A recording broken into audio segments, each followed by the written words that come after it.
welcome back to First Available, the podcast where we talk all things disc golf. I missed you guys last week. I've had a lot going on, but it is April 15th, and this is episode number 10. And we're going to talk about a few things here, and it'll probably be a pretty short episode. It's actually the morning of April 15th right now, so I'm trying to get this out for you guys. But let's catch you up on some stuff. So, missed last week's episode of recording it just because of everything I've had going on. Had a lot of stuff non-disc golf related happening.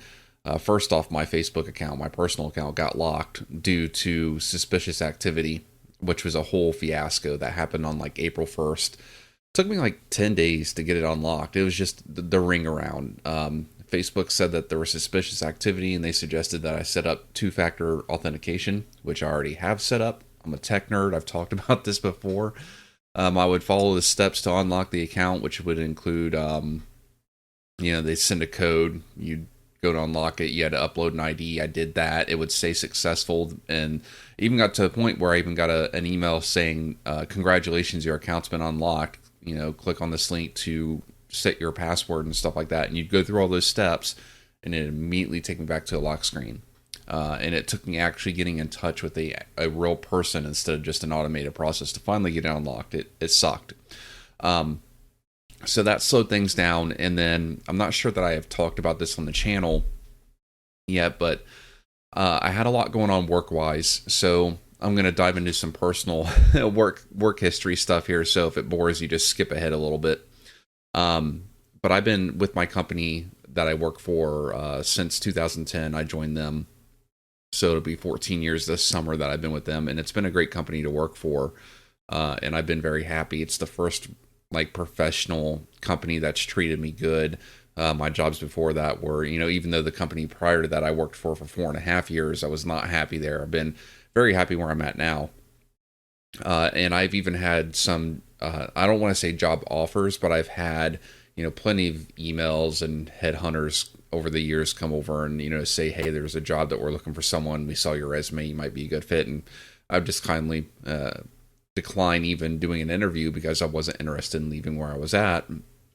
But somebody reached out to me about 6 weeks ago or so that actually I've worked with a lot over the years, a good reliable resource, and he was letting me know that, hey, his company had an opening and I would be a good fit for it. So I kind of said, okay, I'll take the interview, and I was expecting to go through the interview and then maybe get like an offer that was a little bit more than what I make currently, to where I could just politely, decline going to work there because I wasn't actually looking to leave my current company. But they made me, I actually asked for quite a bit of money on top of what I currently make, like almost an absurd amount of an increase. Again, I really didn't want them to offer me the job because I didn't want to have to make the decision to stay or leave. But anyways, they did offer me a great package as far as base salary, a nice little signing bonus, some good performance bonuses based on your individual performance and the company's performance. Like it was just too good of an offer for me to turn down. So I accepted that offer, and I'm supposed to be starting on April 17th, this Wednesday. So that's the reason why I actually didn't sign up for any tournaments for the month of April. Is once I found this out a couple weeks ago, I was like, okay, I don't want to set up anything in April and have to try to focus on that in the middle of doing a job change. But anyways, last Tuesday, or a few days before that, I hadn't heard anything. I had signed all the paperwork. I had everything scheduled. This previous Friday, the 12th, was supposed to be my last day at my current company. And I just kind of hadn't heard anything from the new company, and which seemed weird to me, so I emailed them. And then last Tuesday, I got a response back from them saying, hey, there's an issue. The state of California has a new law to where we can't use date of birth in our searches for background check stuff, right? And I'll let you guys know right now, I'm the biggest Boy Scout you're going to find. I haven't even had a traffic violation in the last 14 years. I had one, but I beat it in court because that cop was full of crap. Tried to get me for running a stop sign I didn't run. But I mean, the only trouble I've ever been in my adult life is I've had 3 speeding tickets, and they were back in my early 20s. So, anyways, this company let me know, hey, there's an issue. We can't search by anything other than your name, Christopher Smith. And there's a county in California that there's a Christopher Smith with a criminal record. Well, no shit. It's the most common name in the world, of course, right? So I let them know, like, hey, we already had the start date set. You told me everything was good. Like, Friday is going to be my last day of my current company. Like, is this going to change my start date? Let me know if there's anything I can do to expedite the process. And the last response I got was, can't do anything to expedite it. There's no ETA on when it will complete. We'll let you know. And that was like a huge red flag to me. So I actually ended up speaking with my boss at my current company, and I let them know, like, hey, this is what's going on. Not really comfortable with the communication that's going on with this company. If the option to stay is still available, like, I'll just drop that other job and stay. And they were pretty happy to hear that news, obviously. And they legitimately, over the previous few weeks that we were kind of closing out my projects and getting everything off my plate to, make this transition to a different company, they were very supportive. They were, happy for me, even though I didn't want to leave. They didn't want me to leave, all that scenario. So, long story short, I am happy to be able to stay with the company that I'm at, which I'll be doing. So that'll mean that, nothing really changes for me work-wise. I know how my schedule works. I know my daily responsibilities, which that was kind of going to be the scary part of going to a new company. I wasn't really sure what to expect, even though, during the interviews I had asked about those kind of things. Because my work family life, or my work-life balance, or whatever, is pretty important. They seem supportive of that, but it's just good to know that's not going to change. I'm not too comfortable with change anyways. I'm old, about to be 40. So anyways, that's why I've been so busy. That's why I wasn't able to record an episode last week, as I just had way too much going on outside of disc golf to be able to do that. But we're back this week, and boy, let's talk about the Play It Again Sports Jonesboro Open, presented by Westside Discs. The Disc Golf Pro Tour event that just happened over this previous weekend was phenomenal. In my opinion, every week of disc golf has pretty much got better, as far as, the Pro Tour events. And this one definitely did not disappoint. Kristin Tatar, let's talk FPO. I'm going to switch over here so we can look at scores. But man, the FPO field was a lot of fun, but it was a clear win by Kristin Tatar. She finished 22 under par with Holland Hanley, who, again, if you guys remember early on this year, I was saying was going to be my pick for like the breakout season. She hasn't struggled, right? Because she's been in like the top, I want to say 5 in almost, if not every event. She's been there. She's been in the mix going into the last day of pretty much every event, if not every event this year. She just hasn't got on, that first place podium spot. But she finished 13 under. And it was very interesting between her and Evelina Solonen, because they kind of flipped back and forth the last third of the course. Holland Hanley had a couple holes that just kind of bit her. And Evelina, if I'm not mistaken, jumped up into second place there for a little bit. And then it was like the last hole that I think Evelina threw out of bounds on that hole 18. Which I like that they switched hole 18 to the pond hole this year. It's pretty exciting, which we'll talk about in the MPO field. Maria Oliva, who had kind of a rough start to the season this year. She had a quiet 4th place finish. Her first round, not super impressive, a 69, but then she went 62 and 60 in days 2 and 3 to hop up into 4th place, which is exciting to see her up there. Another exciting name, a young name in the sport that really is going to have a bright future, Eliezer Middling. Obviously, if you follow anything disc golf, the girl bombs. Didn't realize she had a PGA number a little bit below mine, so she's been playing a little bit longer than me, but she's probably in that 18, 19-year-old range, if I recall correctly. And just like I said, she absolutely bombs. She plays for DGA. So exciting to see her name climbing up the leaderboards here. Heide Lane, if I pronounce that correctly, she's been in the mix ever since the Women's Cup a few weeks ago. Seems like she's just been playing pretty good. So exciting to see her there. And then they pronounce it Luque, Lucky, I don't know. But I just call her lucky because that's what we all know her by. Um, but she played really good all weekend. She was just constantly right there. I mean, 64, 62, 66. So she averaged a 64 throughout the entire weekend. Rebecca Cox in 8th place. Stacy Kiefer in 9th. And Silva Saarinen in 10th place. We got Jennifer Allen, Owen Scoggins, Haley King, and Silva Saarinen all tied for 10th place. We got Jennifer Allen down in 13th. She was in the mix in day 2. I remember seeing her on coverage. And then, unfortunately, Emily Beach, who was on lead card going into the final round, her final round was not very good. It was a 71.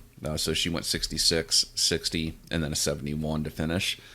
So that's kind of unfortunate because she was I think she was Rookie of the Year in 2022, if I'm not mistaken. But you can flip down through here. I will say the MPO field is starting to diversify, which is very important. It's absolutely what we need for the FPO to remain and increase in entertainment. Paige Pierce, 16th place, had an even finish. That's the thing, is if you compare this, and then when we'll go look at the MPO field here momentarily, from 14th place and up, everyone's under par. Paige Pierce and Lisa Fakis down here tied for 16th place. They're even, and then everyone below 16th place finished over par for the tournament, and that's kind of the problem. It is why the FPO field is not as diverse as the MPO field. We get into MPO, you're probably going to be in like the 30s, probably even the 40s before we get to someone that's even.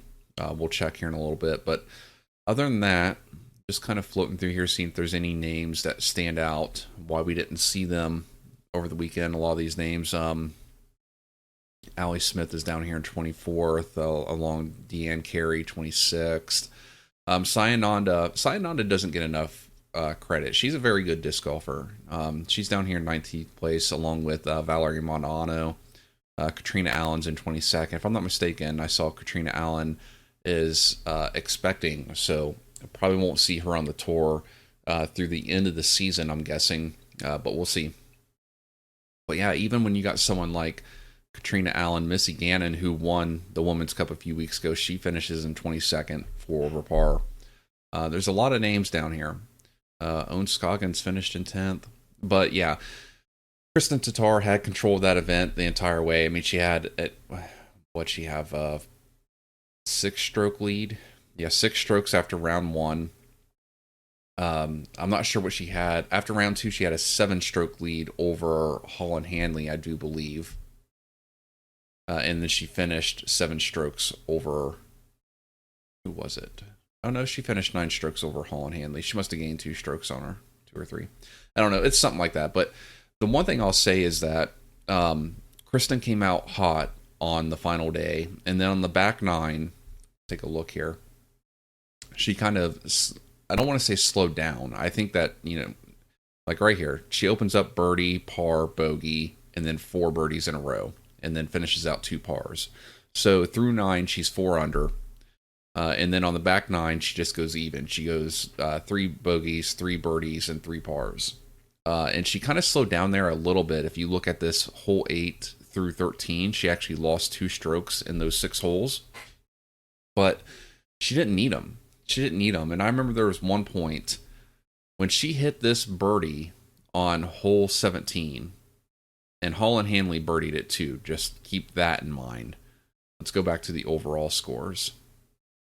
The reason why I'm bringing this up is because, and I'm not trying to dog on Terry Miller. He's doing live commentary, and you kind of just see things as they're happening. But I remember, it was hole probably 12 or 13. It was when Kristin was kind of starting to get some bogeys. Yeah, hole 11 and 12. I was like, okay, I doubt that she continues to get bogeys, but if she does, she's going to bring Holland and Evelina, and at the time, more so Evelina, because look at this, Evelina was 5 down through 11. So she was looking like she was going to be the one to storm up there and maybe give a challenge if Kristin fell apart, which again, I didn't think was going to be likely, but still possible. But once Kristin, kind of went birdie, bogey, birdie on 14, 15, 16, it's like, okay, she's got, a 7, 8, 9-stroke lead. I think an 8-stroke lead at that time, even though look at Maria Oliva. Jeez. But yeah, I mean, she's like 7-8 strokes up with 3 holes left. It's like someone like Kristin Tattar is not going to blow up on 2 or 3 holes and lose 9 strokes. It's not going to happen. And I remember at one point, like on hole 16, Terry Miller was like, okay, that might do it. And then like Kristin Tattar hit the birdie on hole 17. And he's like, oh, that's the nail in the coffin. Like, there's no chance now. It's like, dude, there was no chance like 3 or 4 holes ago. I'm sorry, but there wasn't. Once she hit this birdie on hole 14, to me, that was a wrap. 4 holes left, like a 9-stroke lead, if I recall correctly. Maybe even, it was something like that. It was enough to me to where I'm like, she's not going to lose 2 strokes per hole for 4 holes. It's not going to happen. But again, I'm not trying to dog on Terry. Like I said, he's doing live commentary. One, you have to make it interesting, and they did switch over and start talking about the battle between Holland and Evelina, which was a very good battle as well. Evelina shot such a good round. Look at this. Look at all this green. She had 2 bogeys and 7 birdies? 1, 2, 7?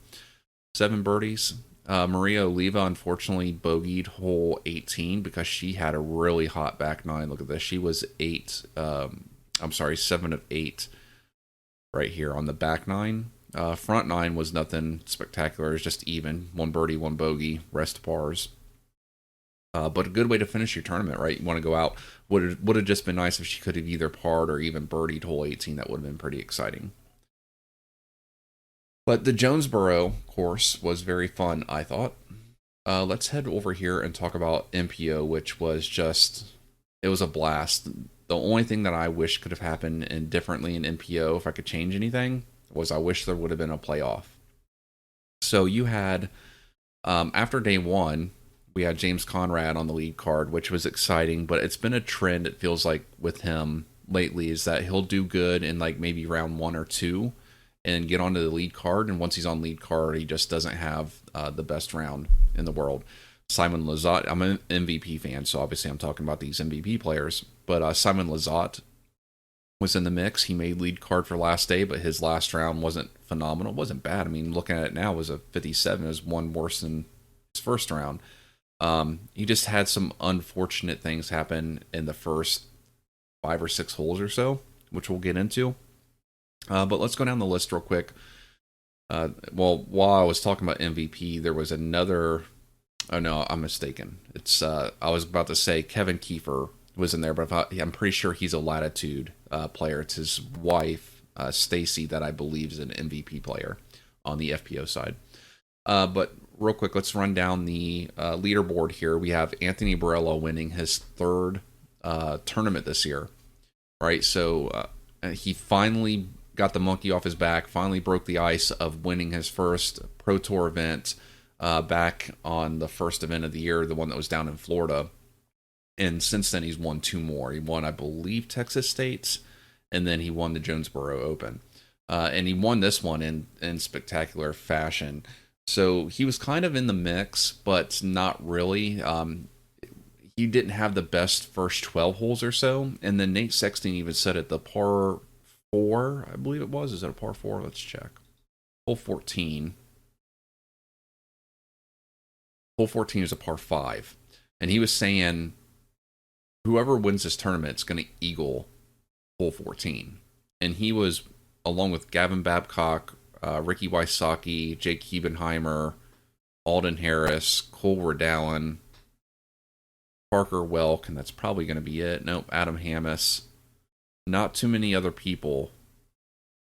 Jared Stoll, Corbin Milcheski, a name I can't pronounce. But yeah, not too many. Ooh, even sides. Yeah, not too many people eagled that, but Anthony Barella went for it, and Benjamin Callaway was really running things for 80% of the day yesterday. In the final round, he had a lead. He was playing really well. It was exciting. I love watching Ben Callaway play disc golf. He's very good. But he didn't go for it. He had position to go for the eagle there, and I don't really blame him. But this is the reason why, and I'm not comparing myself to these guys because I'm nowhere near as good as them. But just for my own personal flavor, this is why I like the putters that I use, because if I'm in position to be somewhat aggressive on a putt, I can do that, and I know my koi is not going to roll away on me. But anyways, he laid up on that hole 14, took his birdie, which, nothing wrong with the birdie, but he ended up losing by one stroke, I believe. Yeah, he lost by one stroke. So had he made that eagle instead, he would have been in the playoff. All right, but yeah, let's go back to the overall scores. Anthony Barella, as our 8er hole. So as we were looking at the back nine, I was hoping, one, I wanted Simon Lizotte to win because he's my favorite disc golfer. And then I was rooting for either Ezra Aderhold or Calvin Heimberg because I like them as well. Kind of wanted Calvin to win because he's got a trend of winning there, and it would have been nice to see that to continue. And then Ezra. I don't know if Ezra's ever had a Disc Golf Pro Tour win, and I love watching him play. I love watching him and his and Brody's videos. So I was really hoping he's playing really good. Just wish he could have pulled it out. Again, I would have been happy with Benjamin Callaway winning. And then Albert Tom was playing pretty good. I wouldn't have felt one way or the other if, basically anyone else in the top 10, Albert, Chris Dickerson, Gavin Babcock, Gannon Burr is always exciting to watch win. Obviously, he's a young talent. He had some unfortunate spit outs, and I saw there was some communication on Facebook of him, someone catching him. There was one moment where he had a spit out. He had a legitimate spit out at one point, and then he had some that he kind of, he missed. There was one really tough putt that was kind of like he had to make this one, or he was going to be out of the conversation for winning the tournament. It was like hole 14 or 15. 15 or 16, whatever it was. He was on his knee, very tough putt. It caught all the chains on the right side, but yeah, there was no way that one was going in, so that one wasn't the basket's fault. But he was caught at one point live on the camera saying like these baskets suck, and I saw people on Facebook like kind of dogging him for it. And like of all things, someone compared it to ball golf, like, hey, we watched the Masters this weekend, you didn't see anyone complaining. I'm just like, this is the reason why I don't watch golf. It's boring. It's a bunch of stiffs. It's a bunch of robots out there. They got too many rules. Like, I want it to be professional, but I want it to be fun. And to see your players, like, be honest in the moment, and of all the things that you could say, these baskets suck, is probably the most harmless thing that you could say. And I would prefer the players to be able to express themselves within good reason. I'm going to use kind of a scenario, kind of an example here.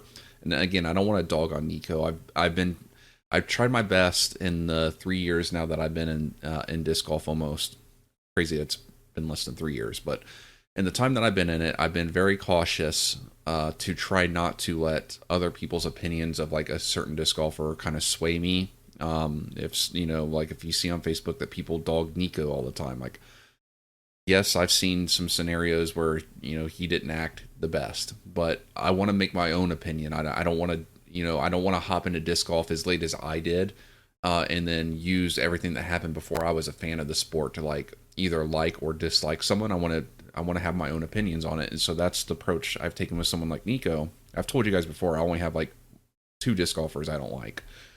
But Nico gets a lot of bad rap. I don't have any issues with Nico, but I did watch the European tour a couple years ago where he blew up on the official that called him for a time violation, and he didn't handle it correctly.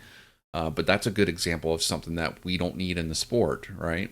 And again, not to dog on him, I'm just using it as an example compared to Gannon Burr, who simply says, these baskets suck. Like, that's really not that big of a deal.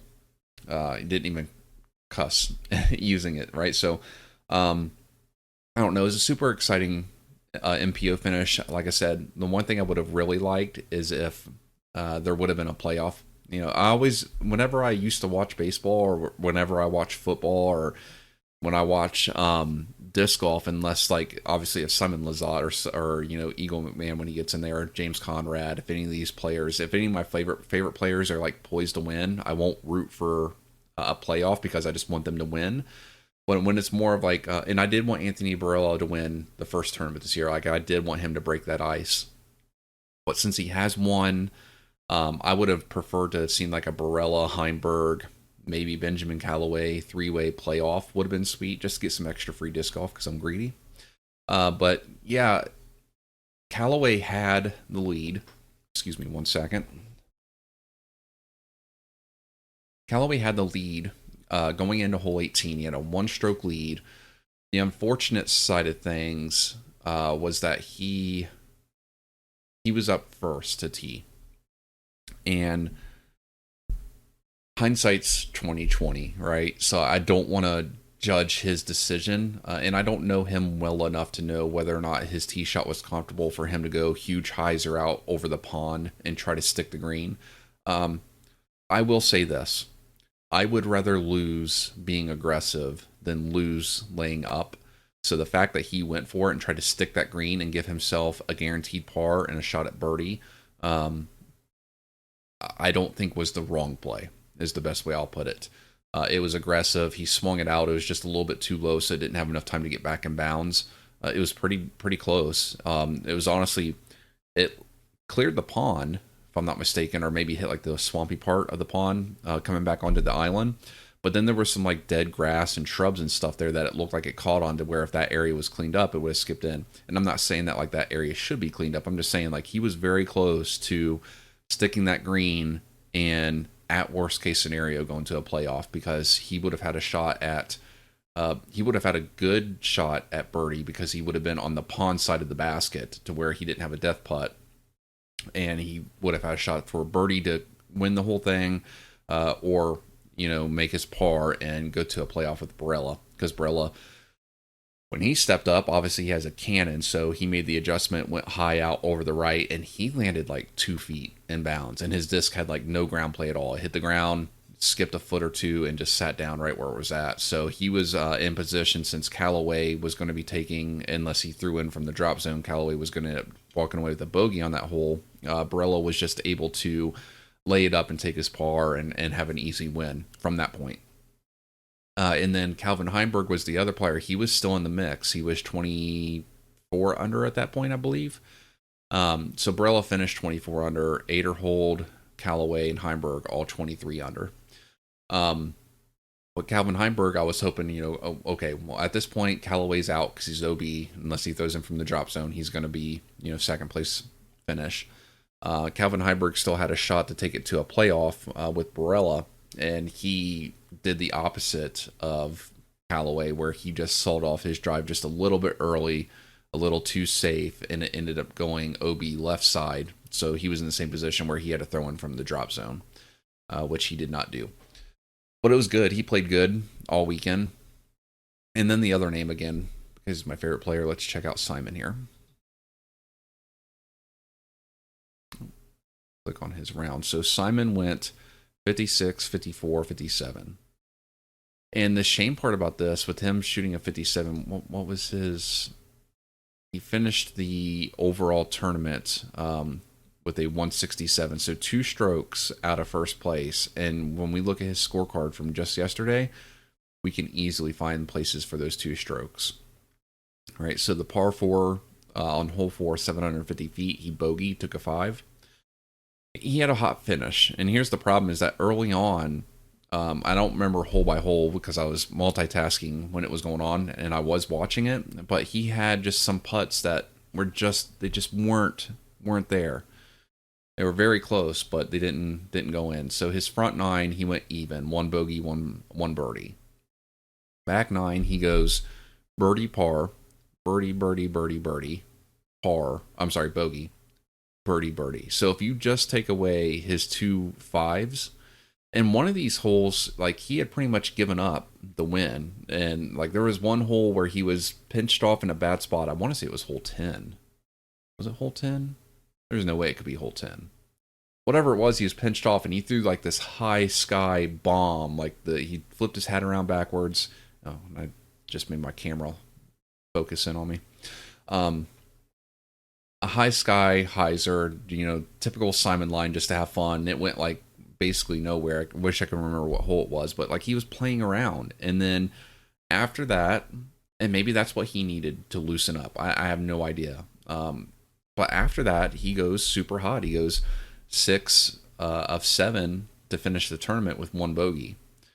Um, so 6 under. He shot the same round score that Barella did. It's a shame that Ezra Aderhold shooting 8 under, best round of the day almost, and Matt Oram had an 11. Matty O, I didn't see any coverage for him all weekend, but obviously he had a hot round. Let's talk about one more player, and then we'll probably wrap it up for all the discussions on the Pro Tour event. One player that was exciting. Find him. Waden Sides yesterday, and I think he's an MVP player, if I'm not mistaken. I never heard of Waden Sides before, but I saw that he aced hole 16 on day 2 Saturday on a sidearm, and it looked like he was wearing an MVP polo. And then he stepped up yesterday on Sunday and threw a sidearm and aced it again. Let's see, maybe if we can do a little googly.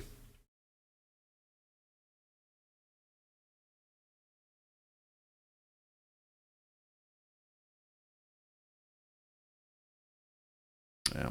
And I want to be careful and not play stuff that I shouldn't hear if I don't have permission from like PDGA. But just looking at his player profile, doesn't have, well, this is just 2024. So he's been playing since 2022, looks like, as far as his PDGA. But anyways, yeah, I want to be careful and not play something I'm not supposed to, as far as, again, it's, I saw the highlights on the PDGA profile on Facebook. I don't know if I'm allowed to play that or not, so I'm not going to. But anyways, he aced hole 16 2 days in a row, and it was super cool to watch that happen. So I think that's pretty much it in regards to what we'll discuss. I think the last thing to talk about today is my personal events that we have coming up. If you guys didn't hear me constantly talk about it, the Putter Madness was completed. We did that a few weeks ago. We finished up, so all the videos are over on the YouTube channel. If you haven't seen them, check them out. They were a lot of fun. Let me know what you guys thought of it. If there's something that would make it better, that'd be awesome to hear about. Or if you have another idea. We've been talking about doing like a World Series of mids. And originally it was kind of, we were going to do it similar to where it would be like one-on-one matchups of mid-ranges. But like that kind of didn't make sense, because then you're kind of just doing the same exact thing. So I was thinking, if you've seen Basketball, which is one of my favorite all-time comedy movies, it's by the people that make South Park. It's from back in the late 90s, so I'm a little bit of a boomer. But if you haven't seen it and you are an adult, I would highly recommend watching it. But I was thinking of doing a mid-range game kind of like that, as to where instead of it's disc versus disc, it would be like me, Ross, Landon, and any of us we get involved in it would make a team. Like I would pick like 9 mid-ranges, and that would be my 9 players of my team, and we'd make like little circle zones around a basket, and like you throw, and there's a zone where, okay, that's a single if you land in it, or it's a double if you land here, or it's out. If you don't land in any of these positive zones, it's an out, and then maybe make like a double play zone rule or something like that. Like make an actual baseball game out of it, to where it's more of accuracy trying to land in certain places as opposed to just being closer to the basket than the previous disc. So I don't know, let me know what you think about that. We'll try to get that rolling. Like I said, I didn't put anything on my schedule. I was trying to play a tournament every month this year. January I did my first MA40 event. February Ross and I did the Freezer Bowl biop, which was fun. Last month I did the Raider Cup. April is winding down. We're halfway through the month. I'm not registered for anything for April. I didn't want to because of the whole job thing, which is why I brought it up on the podcast. That stopped me from signing up, because I just didn't want to have to focus. I've been playing like crap lately. One thing I haven't talked about with anyone other than my wife, I don't think, is I tweaked my right inner hip, like almost in your groin area, from when I was trying to get extra distance, and I was putting too much tension on that and playing every day. Kind of tweaked that, so I was a little concerned with that, and then the job stuff of just doing too much. But now that the job thing has changed and I'm back and I'm sticking with my company that I was already with, I might try to scramble here and maybe get in one of these. I was looking at this Schaefer because I love the Team Idlewild tournaments. That's what I played both my solo tournaments this year was hosted by them. They do a good job. It's fun and easy, and I do kind of like the C tiers because I'm a noob. But I might try to sneak into something here in these last couple weeks if I have time and the means to do so. But if not, we'll start looking towards May, getting into something. Again, I would like to get another buy-op event, a doubles event to get me and Ross in there because those are the most fun for me. I like playing with him more so than playing by myself just because, again, I'm more concerned about having fun than, trying to win a tournament at my old age. But June, I am already registered, as you'll see up here. I'm in the SBO, the Scott Burnett Open, the second one. That one's gonna be a big weekend. That's Father's Day weekend. That'll be my exact 3-year anniversary since I started playing disc golf. So it'll be exciting to get out there and play a 2-day event, a B tier, my first B tier, and hopefully not noob it up because that's going to be a pretty aggressive course. Ross and I played that last year. The Hazy Shade buy-op used the Scott Burnett Open, and it was not for the faint of heart. It was a pretty tough layout. It was fun. I just hope that they set it up a good month in advance so that we can get out there and practice it and not go into tournament day blind. But that's it. I don't know how long is this thing. Okay, 36 minutes. That's not too terrible. I don't think I have to edit anything. We'll get this uploaded. Again, I apologize that we missed last week. I try to do this every week. I guess one other thing to talk about is the actual videos on the YouTube channel. I am going to try to get... I was trying to do, the podcast Monday, do a video every Wednesday and Friday. It might just be too much. I might have to just make sure I'm doing 2 videos a week, where maybe one week I don't do a podcast and I do 2 videos, or one week where I do the podcast and only do 1 video on like Thursday or something like that. I don't know. I'll figure it out. But let me know down in the comments, or feel free to email me as always, discsmithdiscgolf@gmail.com. If you have any suggestions, anything you want to see.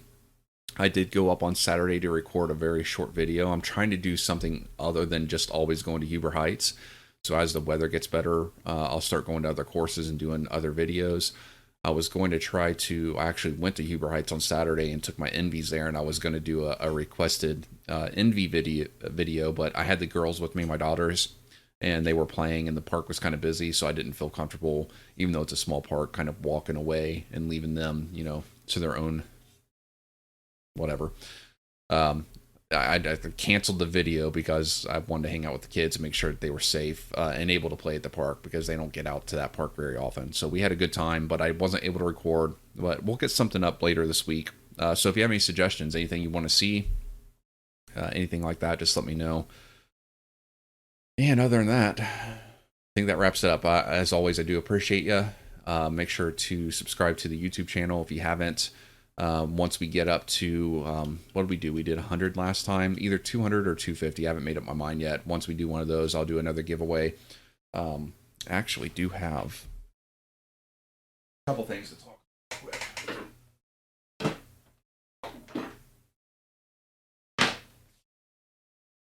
So, we did the 100 subscriber giveaway, and I was a little bit nervous. This is the disc right here. There was a second one that I came in with, this one that had a green rim, and we gave that one away to our winner. We selected the winner on the channel. I was worried that the disc wasn't coming in because I talked to the manufacturer, the retailer that makes these for me, and I was a little concerned with the response they gave me, but then like a couple days later, it came in. So very happy with them. I'll shout them out next time when I have their information. But once we get to like another, probably be 250, but maybe 200, not sure, subscribers on the YouTube channel, we'll do another giveaway of that. Big shout out to Ross, who gives me all of his MVP stuff that he's collected over the years. So he gave me this watermelon proxy to tell you all to be jealous about. It's pretty sweet. I will not be throwing it because I have plenty of proxies, and I would not throw this one. It is sweet. I've never really understood the fascination of the watermelon stamp stuff before, but now that I have it and seeing the green rim, I think that's what does it for me. I think that's pretty sweet. So that's pretty cool. That'll be in the background over there. And then he also gave me this. Was this a Tesla? I want to say this was a Tesla. No, this is a motion. The Albert Einstein motion. Obviously, that would make sense. You probably have Nikola Tesla on the Tesla. But that's pretty cool. So that'll be in the background over there. And that's it. I just want to share those things and say thanks to Ross again for hooking me up with a couple of these discs that get to sit in here and look cool. And people get to be maybe jealous about. I don't know. But again, that's it for today's episode. I'm going to go ahead and wrap it up and close out things now. And I'll see you in the next one.